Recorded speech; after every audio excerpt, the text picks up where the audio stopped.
أما بعد فأعوذ بالله من الشيطان الرجيم بسم الله الرحمن الرحيم إن أول بيت وضع للناس للذي ببكة مباركا وهدى للعالمين فيه آيات بينات مقام إبراهيم ومن دخله كان آمنا.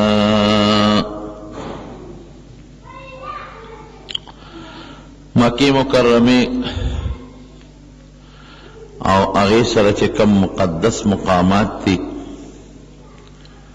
چې داغه مقدس مقامات سره د حج او د عمره تعلق تی نو داغه مقدس مقامات بیان دته کو.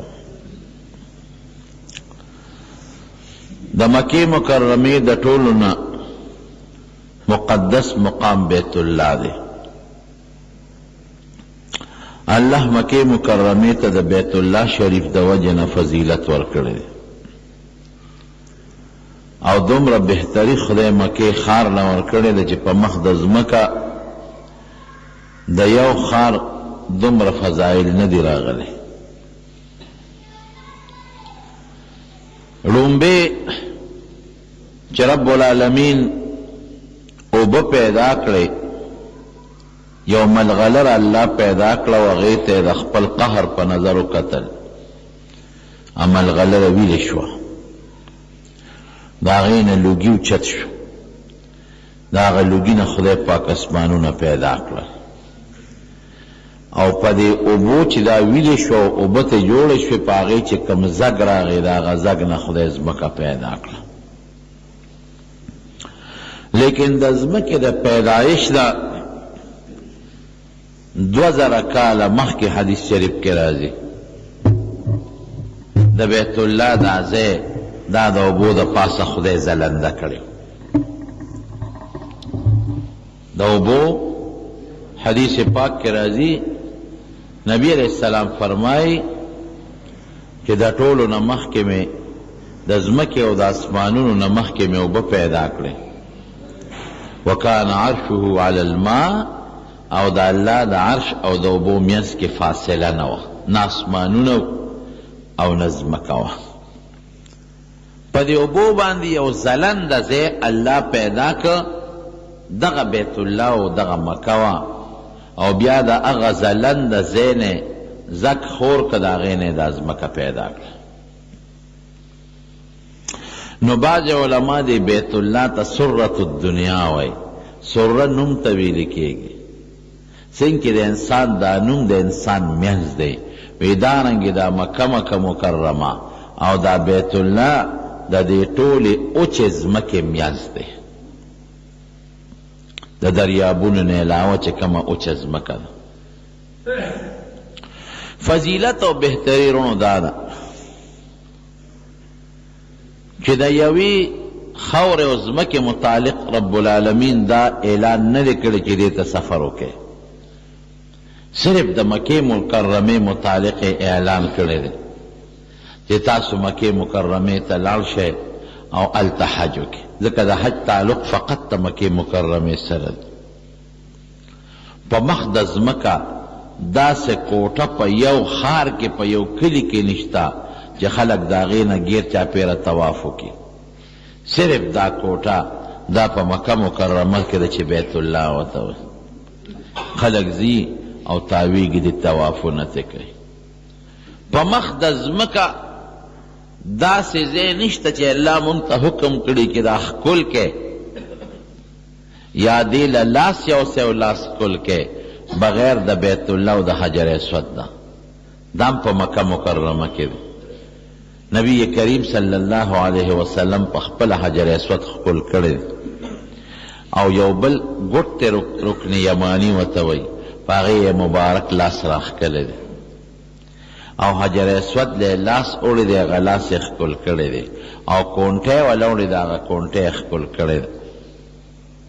په مخ د ځمکه داسې کوټه چته نشته چې هغې پورې مخ وجنګې او هغې پورې لاسونه وجنګې او سینه پورې وجنګې او خدای ته وجنګې که دا ځای دی نو دا د بیت الله یو حصه د هغې ته ملتزم وی یو صحابي وی ما په خپله نبی کریم صلی الله علیه وسلم ولید چې د بیت الله دغه حصې ته ورته رغاړوت او کله به یې ورسره یو مخ جنګ او کله بل مخ وی یو سنګل او لاس یې د بیت الله په دیوال د پاسه خور کو او بل لاس یې د بیت الله په دروازه د پاسه کېښود او خدای ته یې دعاګانې کولې او ژړلې په مخ د ځمکه داسې ښار بل نشته چې ته ښکار کول منئ واحد مکه مکرمه ده چې په هغه کې ښکار کول منه ښکار به پکې نه کې بلکې حدیث پاک کې راځي چې د ښکار مرغۍ به د ځای نه نه شړئ چې تا هغه مرغۍ وشړې او په هغه ځای ته ځان ته څادر واچې نه به ښکار کې نه به یې مرغۍ شړئ او په مخ د ځمکه داسې کلي نشته چې د هغې ګیا او یا د هغې بوټې دی بل منئ واحد مکه مکرمه د هغې ګردونوا ګیر چاپېره د حرم ځمکه ده چې هغې کې نبي علیه السلام فرمایي نه به بوټې پرې کې نه به یې ګیارې بل منه دي بوټې پرې کول پکې منه دي په مخ د ځمکه داسې کلی او ښار نشته چې هغې کې د یو شي وموند ته مونږ ورته لقطه وایو په دې علاقه چې دی په دې کلي کې یو شی دی وموند چا نه پروته دی نو طریقې دا ده چې هغه راواله او اعلانونه وکړه چې خدای مو بخه یو شی مې مونته دی که د چاوي راشه نو که مالک پیدا شو د اعلانونو نه پس خو ور به کې او که مالک پیدا نه شو د دین مسله دا ده که ته غریب نو بیا په خپل استعمال کې راوله ستا شو او که مالدار نو بل غریب لی ورکه که وروسته مالک پیدا شو بیا به یې ورکې لیکن د مکې مکرمې د دغه ورک شوي شي لقطې حکم داسې نه دی اکه د هلته یو شی د چا نه پروت او ودي موند نو ټول عمر به خلکو ته اعلانونه کې تعریف پکې هغه په خپل ملک کې نشي راوستی داسې نشي کولی چې یاره که مالک پیدا نه شو زما شو نه بس ابه لګې اعلانونه به کې اوس حکومت سعودي د هغې دفتر مقرر کړی دی دفتر نه به یې ورکې خو دا نشي ویلی چې که څوک پیدا نه شو یا مالک پیدا نه شو زما بشي پکې نشته په مخ د ځمکه داسې کلی او داسې وطن نشته چې وسله پکې سړی نشي ګرځولی واحد مکه مکرمه ده چې په هغې کې وسله ګرځول دا مکمل ممنوع دی او حرام دی که عذر راشي او بادشاه اعلان وکړه پولیس او فوج ته چې وسلې راوالی بېله خبره ده یعنی وسله پکې ګرځول ممنوع په مخ د ځمکه دا هغه ښار دی او هغه کلی دی چې یو مونځ پکې کې نو ثواب یې خدای په 1,00,000 درکوي او چې د جمع مونځ دې پکې وکړو نو د یو مونځ ثواب 20,00,000 شو نو چې 15 مونځونه د ورځې دې په جمع وکړل نو حساب یې اوس لګوه څومره ترې جوړېږي تقریبا 1,15,00,000 مونځونه ترې جوړېږي د یوې ورځې او چې څنګه مونځ قیمتي دی یو پلک دی دقه رنګې ګناه هم ګورې خطرناکه ده که په بل ځای کې ګناه کې نو ګناه ده الله به پې خفه شي که په جومات کې دې وکړه الله پې ډېر خفه کېږي خو که په مکه مکرمه کې په حرم کې یا د بیت الله په جومات کې دې ګناه وکړه نو ځان دې تباه کړه ومن یرد فیه بالحاد بظلم نذقه من عذاب علیم الله وی دی کې به ګناه نه کې که دلته دې ګناه وکړه نو دردناک عذاب بدله درکړم دا د مکې فضیلت او برکت دی په مخ د ځمکه داسې کلي نشته چې د هغې د کوي نه دې توبه راوړی او په کلو کې دی او په خلکو دې تقسیمې واحد په مکه مکرمه کې دغه کوي دی چې زمزم ورته وایي هغه اوبه څکل نبی علیه السلام فرمایي د انسان د نیت برابر په الله فایده ورکوي الزمزم لما شرب له چې په کوم نیت دې اوس کړی الله به دله فایده درکوي زما وروڼو دغه د مکې ښار د مقدس چې څومره پیغمبران د آدم علیه السلام نه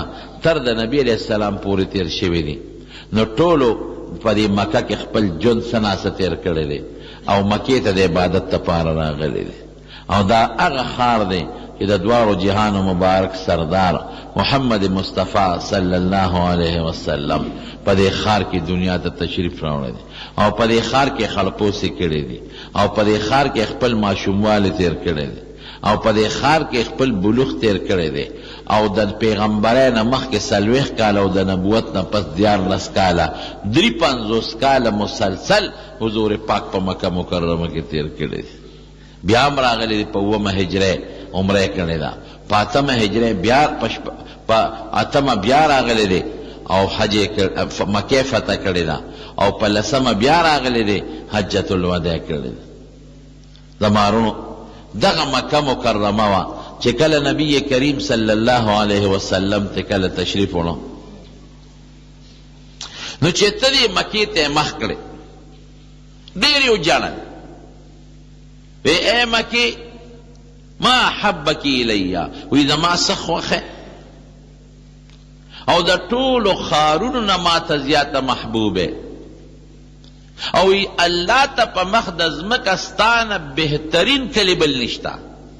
د خدای وی ډېره زیاته خوښه، زمام خوښه، د خدایم خوښه او په خدای ډېره زیاته عزتمند دی. لیکن والله قسم په الله لولا ان قومک اخرجونی ما خرجت منک وی که ستا قوم زه نه ویستی نو زه به چرتم ستا نه نه وی وتلی وما سکنت غیرک او ستا نه بغیر به ما په بل ځای ژوند نه وی تېر کړی. ډېر زیات وجړل نبی علیه السلام او د مکې مکرمې نه روان شو. رب العالمین قرآن شریف کې آیات نازل کړ هیڅ فکر مه کوه زبدی والذی انزل علیک القرآن لرادک الی معاد چې کم ځای نه ووتې دې ته به دې واپس راولم څه وخت دپاره دې وباسم بیا به ورته واپس راځئ. نو د حضور پاک د خړپوسو کلی د ځوانۍ او د بلوغ کلی او د نبوت ته میلاوېدو کلی او د فرشتو د نزول کلی د ټولو نه مقدس مقام پکې بیت الله دی د خدای کور. کله چې الله ځمکه جوړه کړه ما تاسو ته ویلو چې د ځمکې د پیدایش نه 2000 کاله مخکې دغه ځای الله نشاندهي کړی دی. خو چې کله ځمکه جوړه کړه الله فرشتې مقرر کړې په دې ځمکه. فرشتو الله ته درخواست وکړه چې الله مونږ خو بره په اسمانونو کې یو کور د بیت المعمور وته وایي دا په 9 اسمان کې د بیت الله په محاذات کې بره یو کوټه ده. نبی علیہ السلام فرمایي چې معراج ته لاړم وی بیت المعمور مې ولیده. ابراهیم علیہ السلام ورته وی ډډه والې وه او وی دا داسې کور دی چې روزانه او یا زره فرشتې په دې بیت المعمور کې عبادت کوي او چې کومې فرشتې یو ځل پکې عبادت وکړه تر قیامته پورې به نمبر بیا رانشي. نو فرشتو وی الله بیت المعمور خو زمونږ د عبادت ځای شته مونږ به ځمکه کې څه کوو. الله وله یو تیاره کوټه ورکړه د زمرودو په یو کاڼي کې ټانکه پکې نه وه پیون پکې نه یو د زمرودو کاڼي کې کوټه وه. وی دا یو څه وی الله کم ځای ته یو سوی ځمکې ته کم ځای کې وی ځای درته ښیم دغه د بیت الله ځای چې د ځمکې د پیدایش نه 2000 کاله مخکې الله معین کړی و ای ورته خو یې په دغه ځای کې دی. ځای اوس د دې طوافونه هم کوي دلته عبادت هم کوي. بیا الله په مخ د ځمکه پیریان پیدا کړل هغوی فسادونه شروع کړل نو هغه د کاڼي د زمرودو بیت الله اللوچت کې جنت ته ورسو. بیا الله آدم علیه السلام دنیا ته راولېږ نو حضرت آدم علیه السلام ته حکم وکړو وی دقه ځای یو کوټه جوړه کړه دا ستا د عبادت مرکز دی. آدم علیه السلام په سریلنکا کې سرندیب پې ورته وی سریلنکا کې کوز شوی او بیبي حضرت حوا علیه السلام دا په جده کې کوزه شوې وه او د عرفات په میدان کې یو بل سره لومبې ملاقات شوی دی. د آدم علیه السلام نه پس دا علاقه داسې ده چې وادي ورته وایي او د بره نه چې اوبه راشي هغه د جبل تنعیم د علاقې نه معلات په هغه سیلاب په دې طرف راځي. نو دا کوټه به یې روانوله نو آدم علیه السلام چې کومه جوړه کړې وه روانه شوه د هغه نه پس د هغه نوسي حضرت شیس علیه السلام جوړه کړه. د شیس علیه السلام جوړه شوې بیت الله وه د نوح علیه السلام په طوفان کې بیا رانه شوه. د هغې نه پس حضرت ابراهیم علیه السلام جوړه کړل بنا بیت رب العرش 10 فخذهم ملائکة الله الكرام فآدم فشیس فإبراهیم ثم عمالق قصی قریش قبل هذین جرهم وعبد الله وعبد الإله ابن الزبیر بنا کذا بناه حجاج وهذا متمم. دی شاعر لس کس شمیره لیدی فرشتو آدم علیہ السلام، شیس علیہ السلام دریم نمبر، اور سلورم نمبر کے ابراہیم علیہ السلام. دی ابراہیم علیہ السلام نا پس دا بیاروانه شویو. ما تیر جمعه دا غن مخ کے دا اختر نا مخ کے میں دا طویلی چه ابراہیم علیہ السلام اسماعیل علیہ السلام او دا غمور روستیو او دا قضی پریخیو. ابراہیم علیہ السلام بولا راتا ملاقات لا چکل اسماعیل علیہ السلام لیشن ابراہیم علیہ السلام گیا راغے وی بچی ما تا اللہ حکم کری چی دلتا یو کور جوڑ کو تب ہمیں مدد ہو کی وی بابا بالکل باوکو کم زی با جوڑاو وی ما تا خدای نخا خولی دا ہم اغا دا بیت اللہ روان شیو چکم مخ کے دا نوح علیہ السلام توفان کے روان شیو نو نخا و تا اللہ خولا ابراہیم علیہ السلام لگیا دے جوڑو لے شروع کرن اور اسماعیل علیہ السلام لتیگی ورکو لے یو کانی پاگا کانی دا پاس اب ابراہیم علیہ السلام ادرے دا چوچت شید از مکینا اگے کانی تا مقام ابراہیم وی او حدیث پاک کے رازی چی ابراہیم دے کانی ولا دا قوازیو دا لفٹ کار کاؤ چی سنگا با دیوال سون اوچتے دا دا کانی با پخپل اوچتے دا پاگا کانی که دا ابراہیم علیہ السلام دا خپی نخی دی دا گوت دا بند امرا اگه تا مقام ابراہیم و یو قرآن شریف کی خود استعین دی فیه آیات بینات مقام ابراہیم اسم چی سوک طواف کئی نو مقام ابراہیم دا پا یو کانی دا پاس اوچت پروت تی او دا شیشت تاو دا او دا اس پنی جالیت تاو دا نو طواف وقت کی خلق ورتگوری اگه حکومت خوش حفاظت کرده چی دا کانی محفوظ اور خراب نشی خودن دا قدم غنخی دا ابراہیم علیہ السلام پا کخکاری نو بیت اللہ جوڑ کر بیا سمو دا پس روان شو دا اگه پس بیا یو بلا قبیلہ و اگه جوڑ کر قصی و توی دا قصی نمخ کے جرہم جوڑ کریو ابراہیم علیہ السلام نپس عمالقو جوڑ کا عمالقو نپس جرہم قبیلے جوڑ کا جرہم نپس بلا قبیلہ و قصی اغی جوڑ کا او داغی نپس قریشو جوڑ کا قریشو چکل جوڑاو دی وقت نبی کریم صلی اللہ علیہ وسلم نوجوان لا نبوت نو ملو شے دا روان پروتو روان چا گوتے نواروڑے خلقوی کدا تیگا نالوا سے نقصان راتا نرسی لکو سم باز خلق دا جماعت شیلا گوتے نوڑی وی کدا شیل ارکو ما دا تاوانو نرسی نو دا سے خلق یاری دل او یو غٹ اجدہا خامار پروتو خامار پدے بیت اللہ کے دن چتے نالولے شویو خامار بکل سر روچت کا داغی سر داسیو لکه دا کٹی عمرہ نمرہ غٹ سریو چه سر بے کل پا دیوال کے خود و خلب آواز دکل بیا و مخلق کرے دے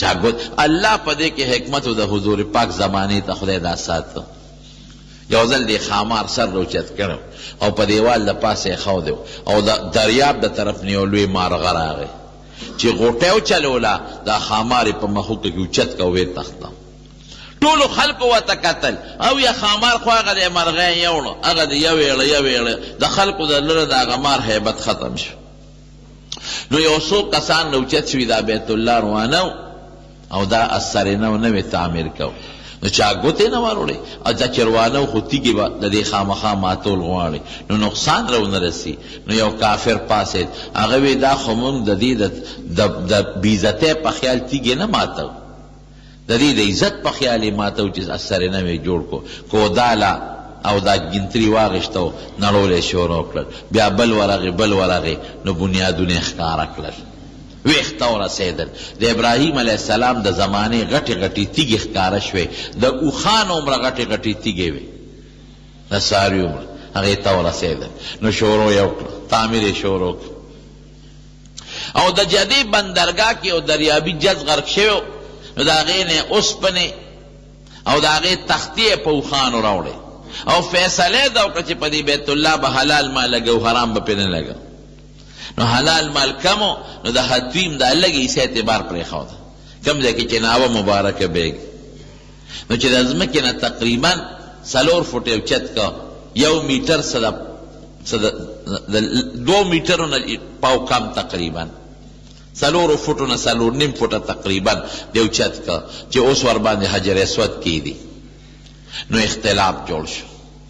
د یو قوم مشر وی دا به زه ږدم، د بل قوم مشر وی زه به ږدم، د بل قوم مشر وی زه به ږدم. دومره جګړه جوړه شوه چې هغوی سخت قسمونه یې خوړل او سخت قسم به یې دو چې وینه به یې راوړه په کاسه کې په هغې کې به یې لاس ګنده که. د هر قوم مشر وینه کې لاس کته که. دې به دا مطلب و چې ما لاس د وینو که باس جنگ کوم خپلې وینې م تویم او پردیم خو دا کاڼې به ږدم. د قوم مشر په وینه لاس ګنده که. اخره کې بعضې کسان پاسېدل وی جګړه پې نه کوو، وی ښه څه به کوو، وی به داسې به وکړو چې سهار وختي جومات ته ړومبې څوک راغی اختیار به هغه له ورکړو. په دې فیصله وکړه. اتفاق ته ګوره څوکیداران یې کېنولي وو. ړومبې جومات ته نبي کریم صلی الله علیه وسلم لا کشر دی رکوټ دی پوټینۍ دی لا نبي علیه السلام به ټولو پیجنده وی جاء الامین جاء الصادق الامین. هغه رښتونی راغی حضور پاک ته به صادق او امین وی. هغه امانتګر راغی ورته وی څوک وی زه به فیصله وکړم. ټول سرداران راغونډ شي. قسم دی د ماشوموالي نه خدای پاک حضور پاک له ډېره لویه پوهې او هوښیارتیا ورکړې. ټول سرداران یې راوستل. نبي علیه السلام یو څادر راوغوښته، څادر یې په ځمکه خور که او دا حجر اسود په خپلو مبارکو لاسو راواغېست په څادر کې کېښود او ټولو سردارانو ته وی راشئ پلو نه ونیسئ او څادر اوچت کې چې دا ټولو پکې سره شي چې هر یو ده ووایي چې دا ما اوچت کړی دی. نو هغې پلونه ونیول ګوټونه یې ونیول. خوشحاله شو. دې رکوټه یې لږ ته ګوره دومره عقل او پوهې ته ګوره زمونږ قسم هم په ځای شو. هر یو حجر اسود اوچت چې اوچت یې که وی نور یې موچت کې نو حضور پاک په خپلو مبارکو لاسو راواغېست په هغه ګوټ کې یې ولګه. دا حجر اسود کوم ځای و؟ دا آدم علیه السلام ځان سره د جنت نه راوړو. 10 څیزونه یې راوړي یو پکې دا حدیث پاک کې راځي وی حجر اسود آدم علیه السلام راوړو او کان اشد بیاضا من اللبن وی د پیو نه زیات سپینو. سودته خطایا بنی آدم وی د بني آدم دی ګناهونو تور کړی دی. څنګه چې مقناطیس ځان ته اوسپنه راکاږي دارنګې دا حجر اسود د بنده ګناه ځان ته راکاږي. دا د حضور پاک مبارک وینا. نبی علیہ السلام بخکلو یو دل یې ښکل که وی فرمای وی دا حجر اسود د قیامت په ورځ به د سترګې وي له عینان 2 سترګې به وي او په هغې به نظر کوي تبصر بهما او لسان جبه به وي ینطق به په هغې به خبرې کوي د دې حجر اسود. او چا چې د دې استلام په حقه کړی د قیامت په ورځ به هغه د خدای په دربار کې ګوی کوي. الحجر الاسود یمین الله فی الارض حدیث کې راځي دا په مخ د ځمکه داسې دی لکه د خدای ښی لاس چې د خدای داسې لاسونه نشته لکه زما او ستا. دا په تعظیم کې حجر اسود چې دی ښکل کو لکه دا راوله چې ما د الله لاس ښکل کړی دی. ډېر بدقسمته خلک دي چې حجر اسود ښکل کوي او په هغه خوله کې بیا دروغ وایي، غیبت کوي، کنځل کوي، ګناه کوي، نسوار پکې چې یو سیګرټ پسکي او چیلمان پسکي. دا بدقسمته ده. داسې شوه لکه چې د خدای لاس له دې خوله یې وړه. خدای دونه فضل پته وکړه په دې خوله بیا پلیتي کې، بیا پې کنځل کې، بیا پې غیبت کې، بیا پې دروغ وی، بیا پې شیطانت کې، بیا پې چغلي کې. او حضور پاک فرمای وی دا حجر اسود او مقام ابراهیم دا د جنت د یاقوتو نه 2 یاقوت دی. الله پاک طمس الله نورهما د دې رڼا خدای بنده کړې ده او که دا رڼا خدای نه و بنده کړې نو دې دواړو کاڼو به د مشرق نه مغرب پورې دنیا روښانه کړې وه. نو حضور پاک به دا ښکلا او چې کله به ښکلول به نو ګڼش رش به نو بیا به لاس یوړه لاس به ښکل که او کرش به نورم زیاتو نو د کونټۍ سوکه به یې وله یوړه او هغه د کونټۍ سوکه به یې ښکل کړه او صحابه چې به ترې لري نو لاسونه به یې ورته مخامخ کړل. اوس هم چې څوک استلام کوي یا به ښکلی یا به لاس وروړي یا به کونټۍ وروړي او کرش زیاتو نو مخامخ ورته را دواړه لاسونه د دې سینې برابر اوچت کي وي بسم الله الله اکبر ولله الحمد. لکه دا راولي چې لکه ما په حجر اسود لاسونه ښودي دي لاس مخکول کی او طواف به شروع کی. د حجر اسود نه طواف شروع کیږي او چې یو چکر بیا راشي نو یو چکر شو نو چې بیا روان شي بیا راشي نو دویم چکر شو دقه رنګې دریم څلورم پنځم شپږم اووم په اووم چکر حجر اسود ته راورسېږي طواف ختم شو. عبدالله ابن عمر رضی الله عنه که به ټیل و که ناټیل به حجر اسود به ښکله. حضرت عمر فاروق رضی الله عنه راغی حجر اسود ته ودرېد. هغه یو مشرکانه رسم ختمه ځکه مشرکانو خو به د کاڼو عبادت کو او مشرکان خو وایي دا کاڼي ما له فایده راکوي ما ته ضرر رسوي. حجر اسود کې دا فایده خدای ښودې ده. نفس حجر اسود زمونږ نه خبرېږي الله به پکې دا پویا چې د قیامت په ورځ وی اے حجر اسودا وی قسم په خدای ته یو کاڼی نه چاله فایده ورکولی شي نه چاته ضرر رسولی شي. وی قسم مې دې په خدای که ما حضور پاک نه وي لیدلی چې ته یې ښکل کړی نو ما به نه وي ښکل کړی. د ذات نفع واقعي نشي رسولی او که دا فایده د قیامت په ورځ ورکوي دا به الله ولی یو خیر ورکي یو برکت به ورکي. نه چاله زوی ورکولی شي نه له چا نه بیماري ختمولی شي. دا فایدې پکې رب العالمین اچولی دي. نو یو پکې دا حجر اسود شو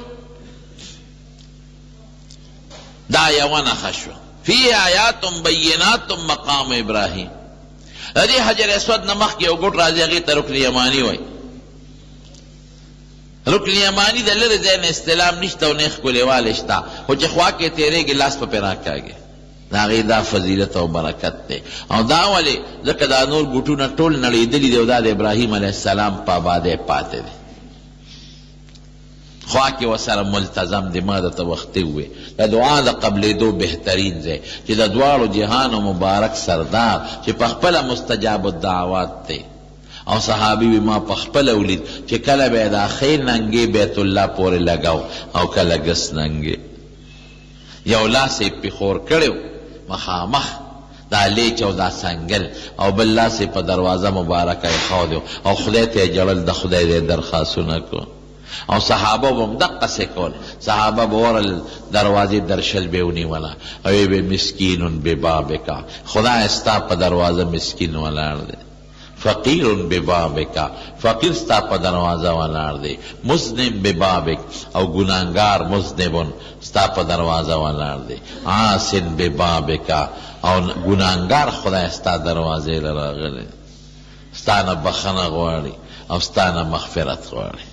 او حضور پاک وایي د دعا د قبلېدو دا بهترین ځای دی خدای پکې دعا قبلوي او حجر اسود ته مخامخ چې هر ځای کې ودرېدې او دعا کوې نو خدای پاک به دې دعا قبلوي.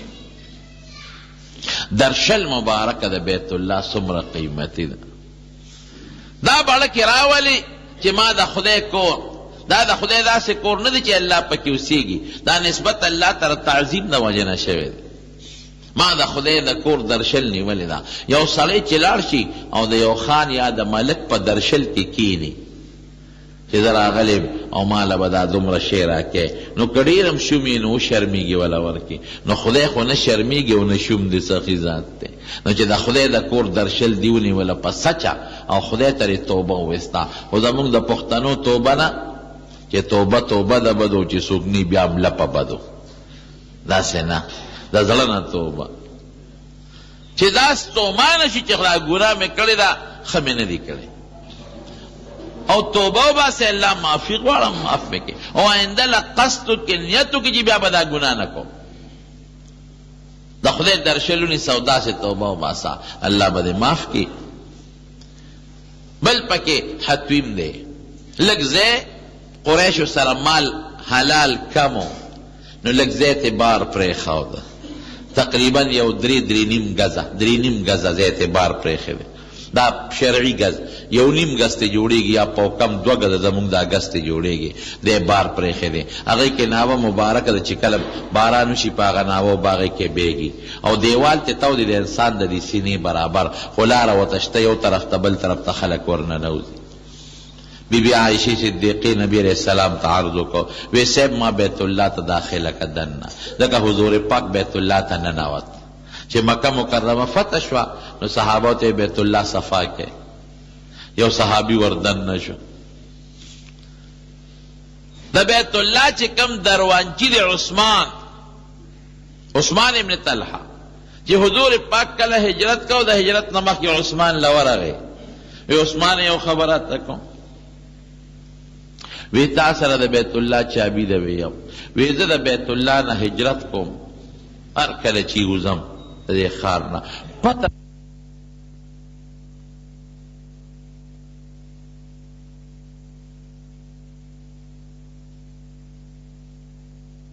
ته کولاو مونې درکو د خپل کار کوم حضور پاک ورته وی خنې راکې وی نه وی یو ورځ براشي چې دقه چابي به تا ته ویم راکه ماله به راکې او زه به ځان ته په خپله بیت الله کولو کم او وردننه بشم وی زه یاره اوس دې وطن کې ځای نشته منتونه کې او بیا به داسې وخت راشي وی الله به داسې وخت راولي والذي فرض عليك القرآن لرادك الى معاد الله وی هغه ذات چې تا باندې قرآن فرض کړی دی تا به راولم یو ځل چې کله مکه فتح شوه نو نبی علیہ السلام اعلان وکړ وی هغه عثمان راولی راوسته وی چابي راوړه چابي ورسره راوړه وی عثمانه یاد دي شي چې ما هجرت کو دنه مې چابي غوښته او تا را نه کړه خو دې راټلم او ما درته وویل چې یو وخت به راشي چې بیا به په خپله دا چابي راکې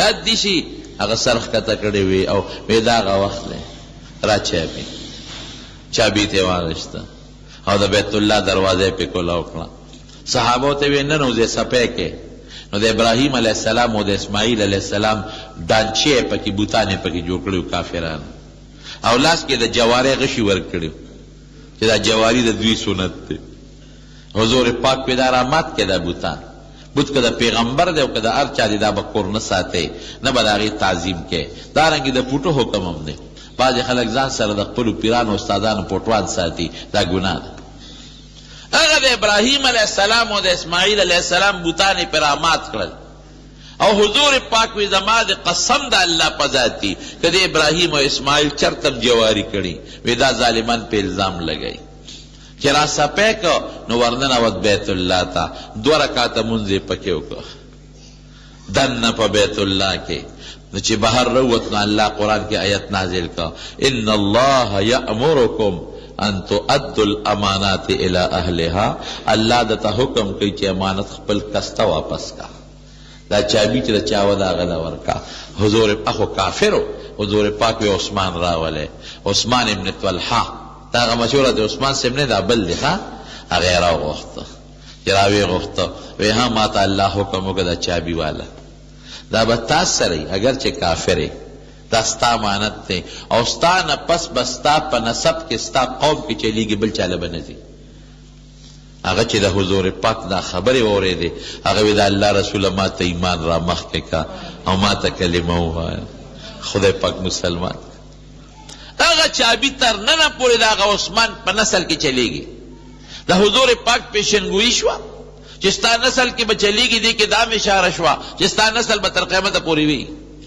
ختمیږي به نه نسب بلې نه ختمیږي نو بی بی عائشې صدیقې حضور پاک ته عرض وکوي صاحب ما بیت الله ته دننه کا د مټې ونیوه او حتیم لی راوسته وی عائشې دا بیت الله دی قوم سره دی حلاله پیسه کمه و نو دا ځای ته بار پرېښی دی دلته 2 رکعاته زه اکثر ملګرو ته ویم دغه چې د بیت الله خپله کوټه مبارکه ده هغې ته بادشاهان او مالداران داخلیږي او د غریبو بیت الله حتویم دی ورننه زه 2 رکعاته نفل وکړه دا اړه کې راوله چې ما په بیت الله کې دننه مونځ او د ناوې لا مبارک لاندې ودرېږه او بیت الله دروازې دیوال ته ورترغاړه وځه او خی مخ گس مخ و پوره و مگا او خدای ته ډېره زاریو کا الله د بنده په زاره خوشحالیږي او د بنده په جړا ډېر زیات خوشحالیږي او ډېره لویه فایده پې ورکوي دا بله نښه شو.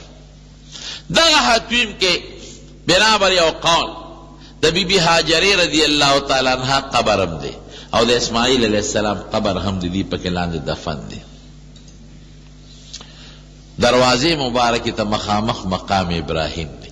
اوس یې لږ سعودي حکومت په مطاف کې د طواف ځای فراخه که نو مقام ابراهیم یې د خپل ځای نه لږ رستو کړی لږ یې اخوا کړی جهت یې همغه دی. حضرت عمر فاروق رضی الله عنه فرمایي یو څو خبرې داسې چې زماړه کې څنګه راغلي دی الله غسې کړی دی.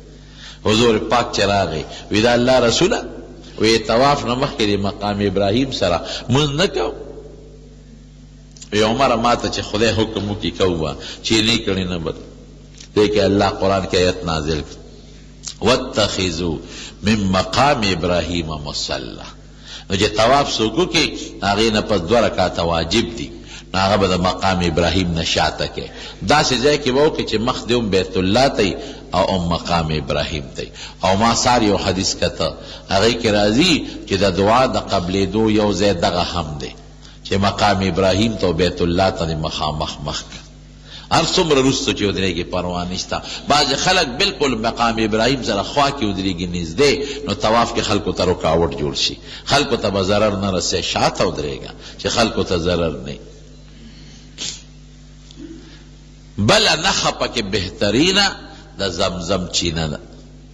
ما دا اختر نه مخکې درته د زمزم د اوبو متعلق بیان کړی چې دا د اسماعیل علیه السلام د خپې د وهلو نه خدای پاک دا چینه پیدا کړي.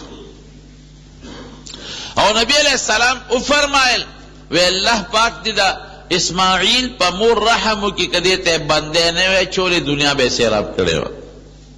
اوس هم دنیا سیرابوي څومره اوبه تېروځي چرته په دې اوبو کې خړه تر ننه پورې پیدا نه شو چېته شګه پکې راونه وته چېته کمې نه شوې. دا په لکونو حاجیان دا دروازې څو کره تسکي او چې طواف وشي نو سړی ښه تږي ځکه بنده کړېدلی وي.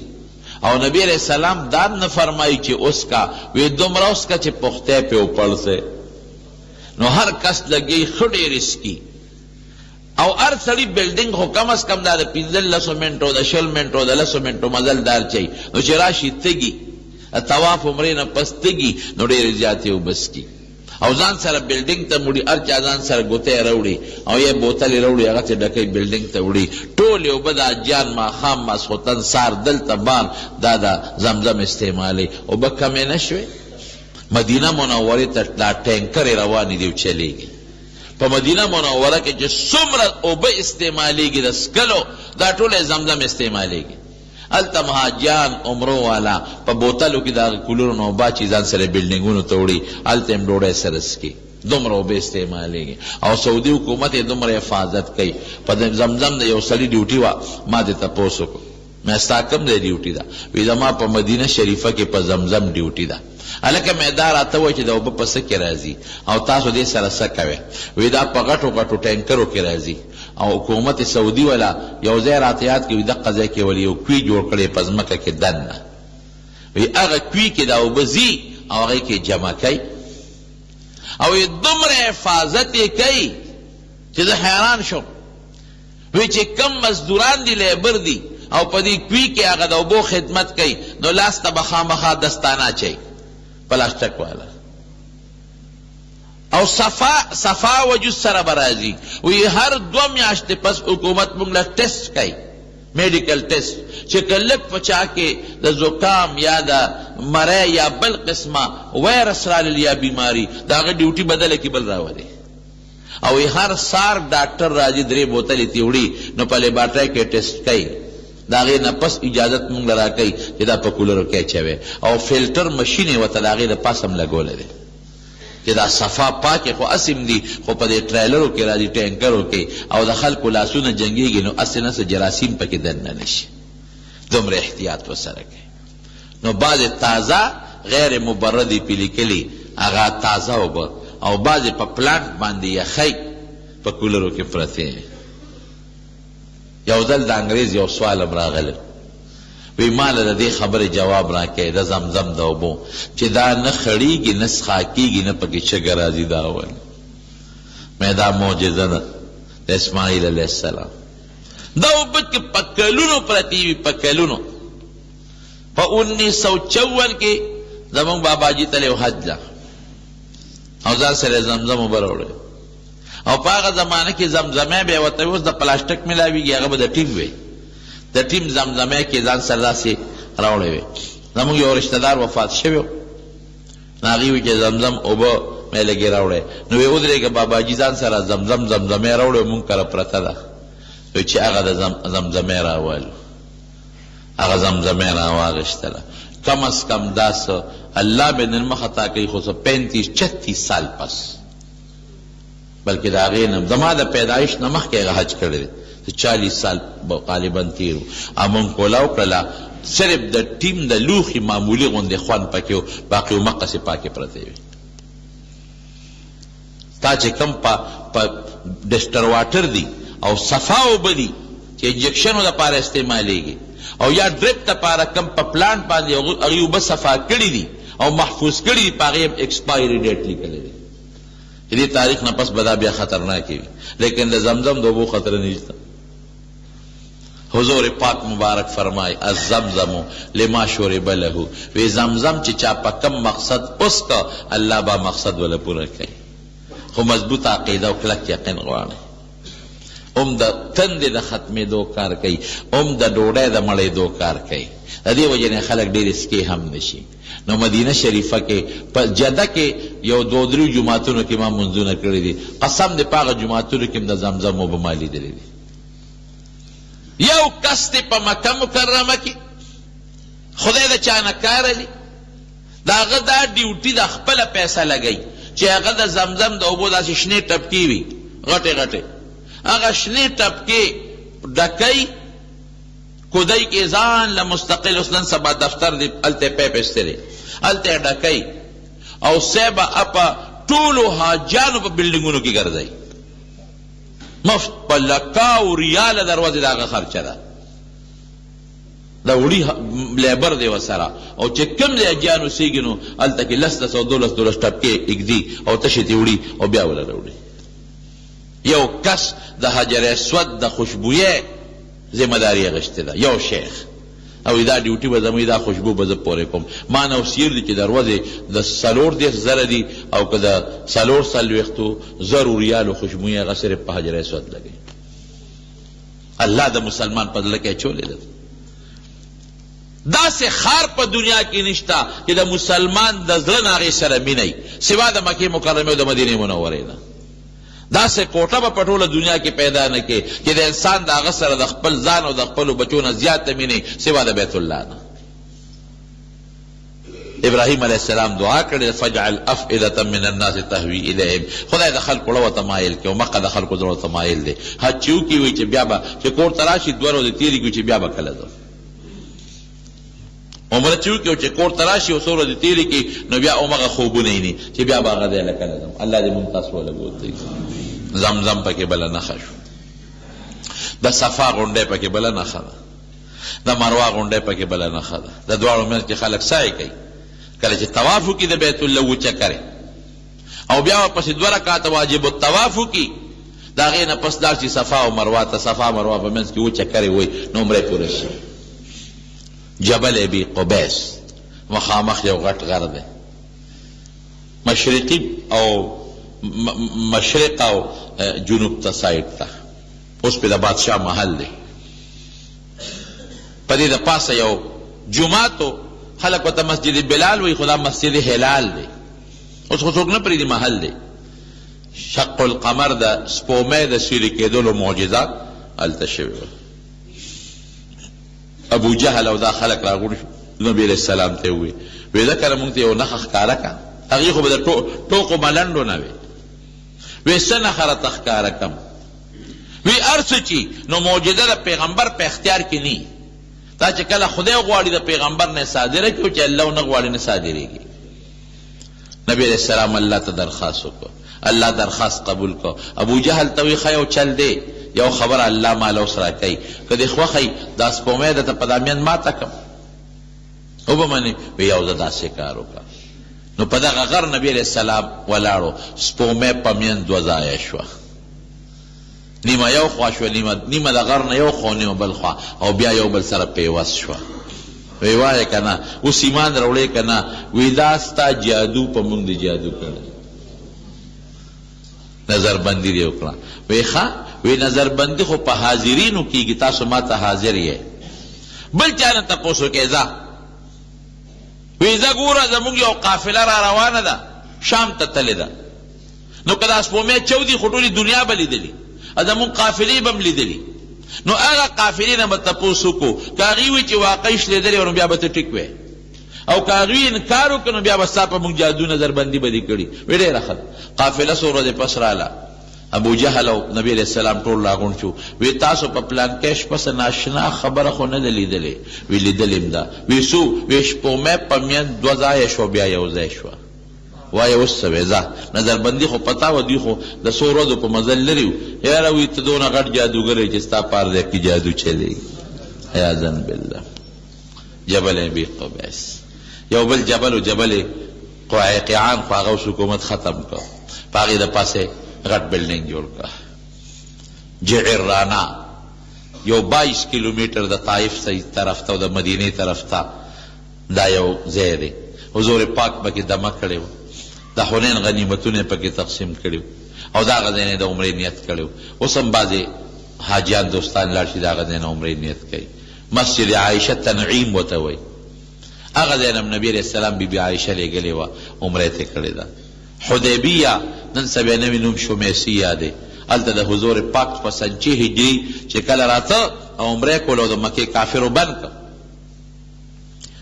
نو هلته یو درې مضبوط واقعات شوي دي. یو واقع خدا پیښه شوه چې صحابه حضور پاک ته شکایت وکړو، وی صاحب اوبه نشته، 1400 کم و بیش صحابه و، وی خلک د تندې مړه شو او د اودسو به هم نشته، څه به کوو؟ نبی علیہ السلام او فرمایل وی لږې غوندې اوبه راله پیدا کړئ په لوښي کې. یو صحابي وی صاحب په دې کاسه کې ما سره لږې غوندې اوبه شته، وی راوړه. نبی علیہ السلام پکې لاس مبارک کېښود. یو صحابي وی قسم په خدای راته اوس هم هغه منظر ښکاري، په دې سترګو کې مې پروت دی چې د رسول الله مبارک د دې ګروتونو نه اوبه راوتې او صحابه لګیو، چا پې اودسونه کول، چا څکلې، چا په مشکونو کې اچولې. یو دا معجزه. بیا صحابه راغلل، وی صاحب د څاروو اوبه هم نشته، څاروي ډېر زیات تږي دي. وی کوې مو ځانځو، هلته یو کوې ټولې اوبه هم ترې راوویستې، پکې ساس کې اوبه هم نشته، ډېرې لږې پاتې دي، په برقه نه راوځي. نبي علیه السلام راغی، وی لږې شانتې اوبه شته؟ وی یو راوړی. کاسه کې لږې غوندې اوبه له راوړلې. حضور پاک مبارک د هغې اوبو نه لږې اوبه خوله کې راواچولې او خوله کې ومږلې او بیا غرغړه پې وکړه او هغه اوبې په هغې کوې کې وغورځولې. یو روایت کې راځي چې خپل غش مبارک هم په کوې کې وغورځو.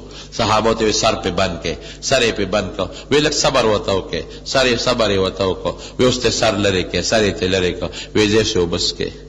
دغه 1415 صحابه و، هغې هم ته اوبه راوباسي کوې نه تشېږي. څاروي هم سیراب شو، مشکونه هم ترې ډکل. د معجزې کوې دا کوې ما لیدلې دی، خو اوس پکې اوبه نشته. اوس وچ دی. بیا د حضرت عثمان صاحب یې ولېږه، وی ته لاړ شه د مکې خلکو سره مذاکرات وکړه، خبرې اترې ورسره وکړه. پراپیګنډه وشوه، وی د مکې خلکو عثمان شهید کړ رضی الله عنه. نبی علیہ السلام پې خفه شو چې استازې خو څوک نه وجني، دا دوی څومره ظلم وکړ. وی ځای د عثمان قصاص بدل اخلو. خو د دشمن په کور ورتللو او د مکې کافرو د غیر چاپېره قبایل لا جمع کړي، زرګونه تعداد وسلې راوړې وه. نو نبی علیہ السلام د صحابو نه د جهاد بیعت واغشت. وی ما سره بیعت وکړئ، ځکه د دشمن په کور وردو چې څوک بیعت وکړي خبره به کلکه شي. یو صحابي به راته او نبی علیہ السلام سره به یې لاس ورکو. وی صاحب ځان به وجنم خو زم د سره. دغې 1400 کم و بیش صحابو بیعت وکړ، بیعت الرضوان ورته وایي.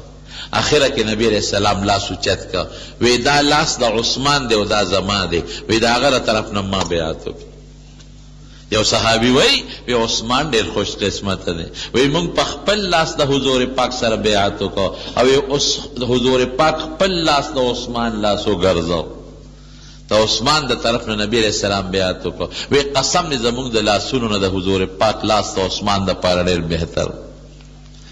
آیات قرآن نازل قرآن شریف کی لقد رضی اللہ عن المؤمنین اذ یبایعونک تحت الشجرة ادی اون اعلان دی چې څوک د سره بیعت کوي چا د سره لاس ملو کدا ټول مو بخل چې الله د چا ناراضی دی خو بخل شو الله د دینه خوشاله دی. دا مبارک ځای دی لږ لرې دی نو خلق ورته نه ځي. نور که څوک عمره کوي د دغه ځای نه نو عمرې له سړی تلی شي. حدیبیه او نن نوی نوم دا شمیسیه دی. شمیسیه دا غین علاوه دا حدیبیین علاوه معلات وتوی مقبره دا مکه مکرمه دیر صحابه پاک دفن دی. دا حضور پاک بی بی مبارکه حضرت خدیجه رضی اللہ تعالی عنہ ام پا دغه کې دفن ده. بی بی خدیجه ډیره خوش قسمته بی بی د حضور پاک سره ډیر زیات محبت و. د دې عمر 40 کال او د حضور پاک 50 کال چې نکاح شوی و او دې ته پته و حضور پاک کې د نبوت آثار لیدل او د کاهنانو نجومیانو نه اوریدلیو. نو پیغمبر علیه السلام سره به ډیره زیاته مینه کوله. ټول خپل مال حضور پاک ته وقف کو او د دې کورو د باب المروان چې سړی بار اوزي دغه ځای کې د کورو اکورم حضور پاک ته وقف کړي. چې کله دا وفات شو د دې په جون پیغمبر علیه السلام بل بیبي نه کړي. هغه ته عام الحزن و د غم کال. بی بی عائشہ وی چې خدیجه به ډیره زیاته یادوله.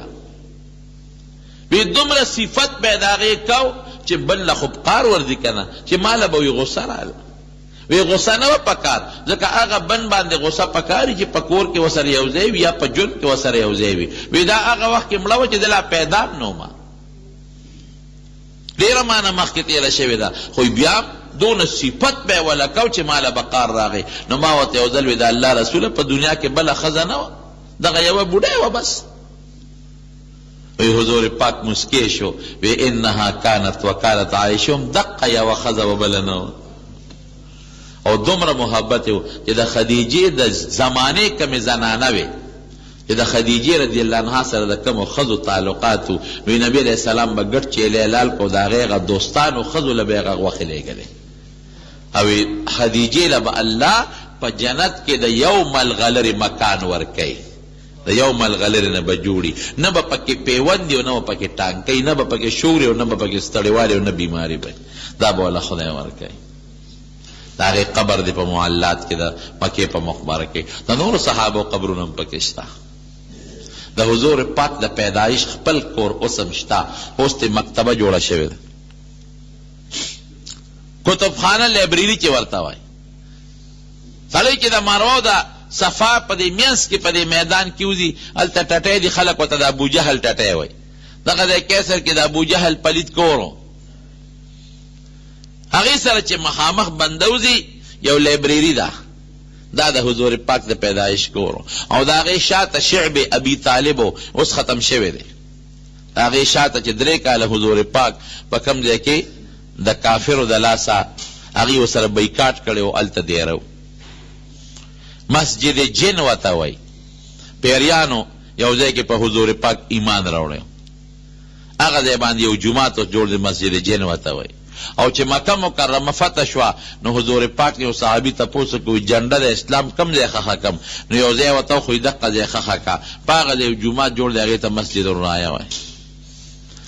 غار حرا چې کم ځای کې لومبی قرآن شریف نازل دی کم غر کې چې دا غار دی جبل نور ورته وایي. د ځمکې نه دا غار تقریبا 280 میټر اوچت دی او سخت غر دی. لومبی قرآن حکیم اقرأ بسم ربک الذی خلق خلق الانسان من علق واقرأ وربک الاکرم الذی علم بالقلم علم الانسان ما لم یعلم دا دغلته نازل دی. او حضور پاک په کې اعتکافونو چلې کوله.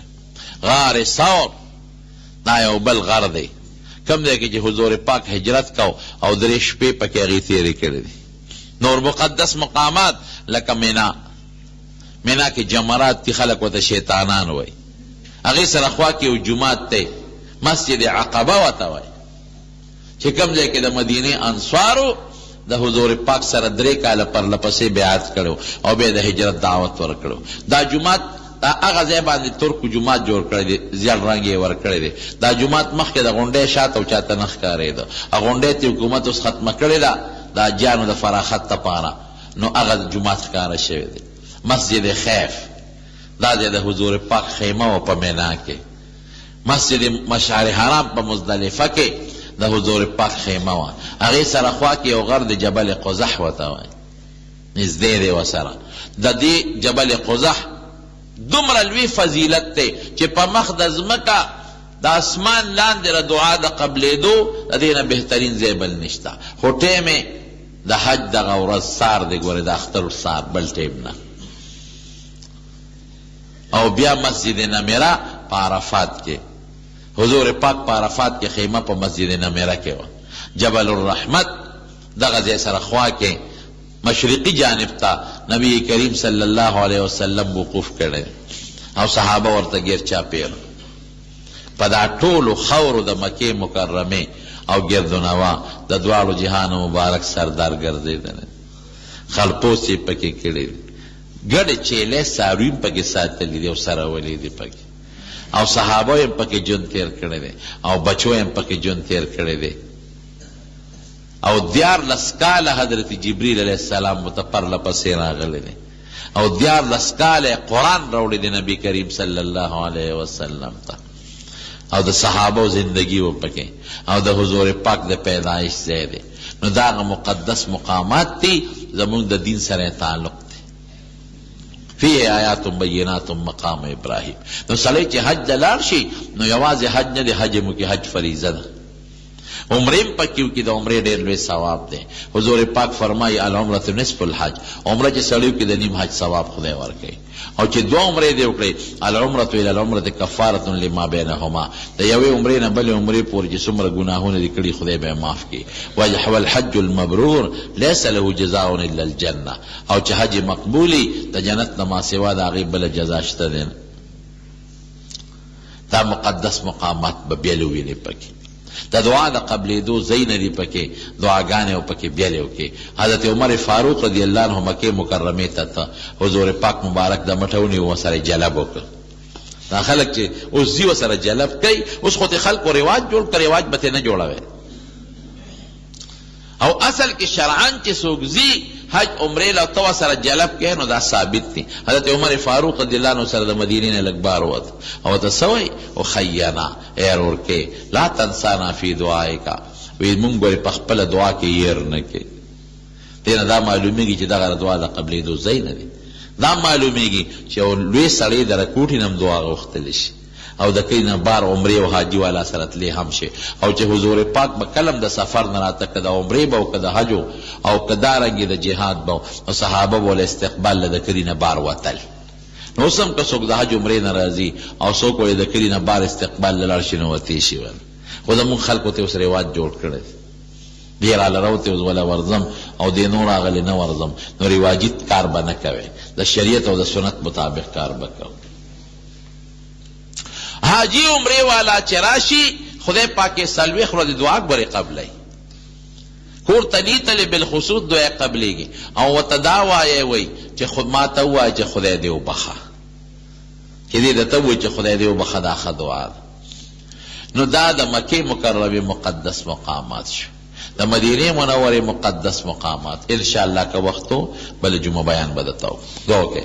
رب العالمین زمونږ د دې ټولو دوستانو خدای د حرمینو د مکې مکرمې او د مدینې منورې تلل په قسمت کې ولیکي، ته مونږ ټول هغه ځای له بوتلی کې، او الله د صحیح عبادت پکې توفیق هم راکړي. کم دوستان چې تلي دي حجونه یې کړي دي، عمرې طوافونه، خدای حجونه یې قبول کړي، عمرې یې قبول کړي، طوافونه یې قبول کړي، دعاګانې یې قبول کړي. او زمونږ ټول دا څومره دوستان چې دي خدای ته هېڅ لرې نه ده، ما ته یو ملګري خبره کوله، یو چولو والا ګونګړو والا وی په مکه مکرمه کې مې ولیده.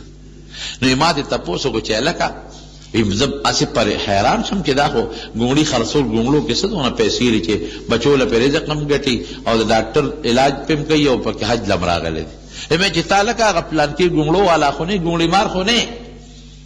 وی ما ته وی چې زه خو ګونګړي مار یم، خو زما خدای ګونګړي مار نه دی، خدای مې ګونګړي مار نه دی. واقعي ته به غریب یې، وس په دې نه رسي، خو د خدای وس شته. ته به غریب یې خو خدای غریب نه دی، هغه مالدار دی. ستا زړه به تنګي خو خدای تنګ نه دی، الله فراخه دی. نو خدای دې زمونږ د ټولو فراخي نصیبه کړي او الله دې مغزی له بار بار بوتلی کړي. الله که څوک مریضان دي ته وله شفا ورکړي. خدای که دې مجلس کې یا کورونو کې څوک ناجوړ ته وله شفا ورکړي. خدای که څوک قرضداران یې قرضونه اخلاص کړي. زمونږ د ټولو حلال روزي نصیبه کړي، فراخ رزق هم نصیب کړي. چې څوک په ټینشنونو پریشانو کې مبتلی، الله ته وله هغه ټینشنونو پریشانۍ په خوشحالو باندې بدلې کړي. که د چا یو بل سره روانې دښمنۍ تربګنۍ په روغې بدلې کړي. الله زمونږ ګناهونه معاف کړي. خدای زمونږ مغفرت نصیب کړي، زمونږ توبې قبول کړي، آینده لم د ګناه نه وساتي.